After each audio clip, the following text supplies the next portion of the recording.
इकडे मुंबई महापालिकेसाठी भाजप आणि रिपाईच्या जागांचा तिढा अजूनही कायम आहे, कारण रिपाईने 35 जागांची मागणी केलेली आहे। सोबतच उपमहापौर पदाचं आश्वासन मिळाल्यानंतर देखील रामदास आठवले आपल्या मागणीवरती ठाम आहेत।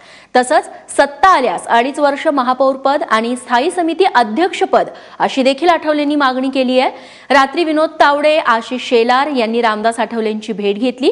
दरम्यान भाजप, राष्ट्रीय समाज पक्ष आणि शिवसंग्राम यांच्यातील जागा वाटपाचा फॉर्म्युला जवळपास निश्चित झालाय।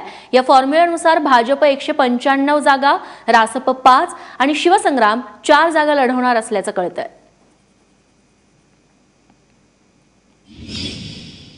शिवसेना, भाजप आणि आरपीआय तिघांची युती झालेली असती तर आम्हाला 25 जागा ठीक होत्या। पण जर आता शिवसेना भाजपची युती तुटलेली आहे तर मग रिपब्लिकन पक्षाला एक 35 पर्यंत जागा मिळाव्यात अशा पद्धतीची आमची अपेक्षा होती आणि आहे। दुसरी 2 मुख्य पद आहेत, त्यामध्ये महापौर पद आहे आणि स्टँडिंग कमिटी आहे। तर त्यामधलं एखादं जे पद आहे ते एखादं पद त्यामधलंही नंतर तुम्हाला मिळेल, पण उपमहापौर मात्र तुम्हाला नक्की मिळेल असं त्यांनी मला सांगितलेलं आहे।